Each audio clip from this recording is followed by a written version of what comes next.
Hey guys, what's up? It's Unmaker here and welcome back to another 2-minute tank guide for Antorus the Burning Throne, LFR Normal and Heroic. Today we are talking Argus the Unmaker. Now this is a 4-phase fight and I'm not getting it done in 2 minutes, but I will get through it as quickly as I can. So phase 1 is from 100% to 70%.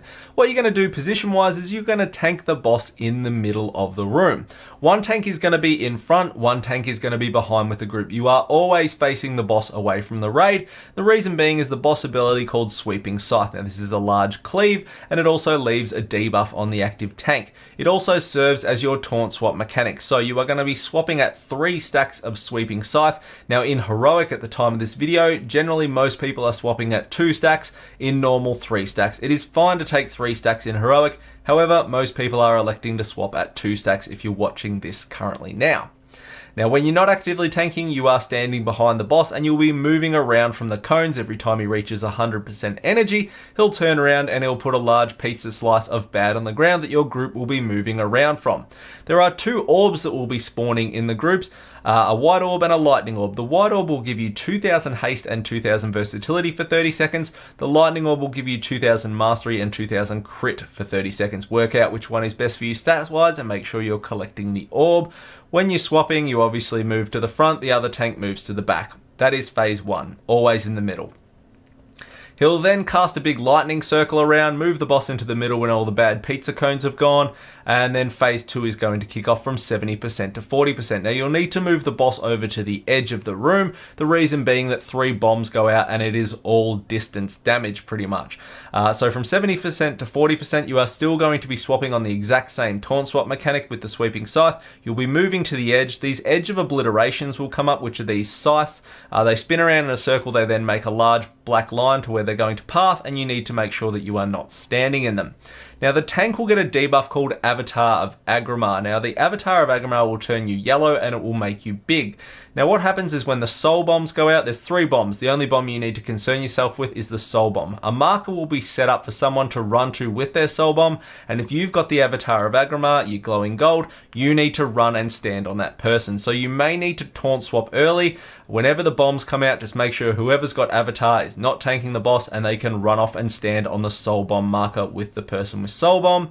And that is pretty much it for phase 2, guys. You're still doing the same thing.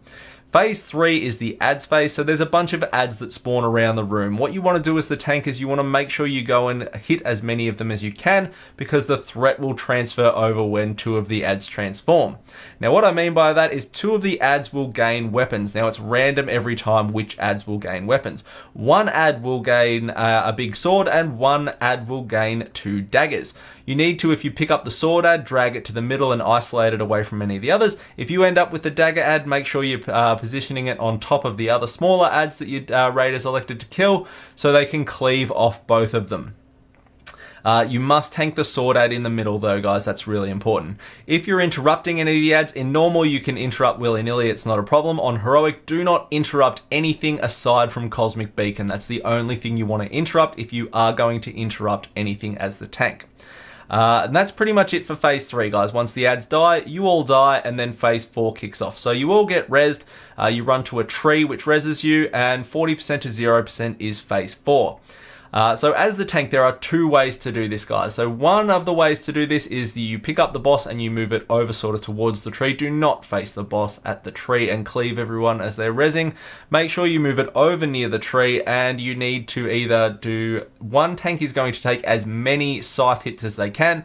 When they die, they can go and collect the red orbs in the ghost realm. The other strategy is that you just continue swapping on 2 to 3 stacks, whatever you're doing in normal or heroic. And changing that way, which means somebody else will be picking up the red orbs in the ghost realm when they die. It really depends on whatever strategy raids worked out. If you are not actively tanking the boss, do help kill the orbs around the room. The orbs are really important. This fight isn't super hard, it's just mechanically important. And that's pretty much it, guys. Remember when you die that you'll get an extra pot, and you will also have to reapply your Lightforge rune if you've got one. So make sure you're doing that as you res from the tree. And that is pretty much it, guys. There's no real other differences to point out. In phase 4, Sweeping Scythe is replaced with Deadly Scythe, but it's still the same kind of shit.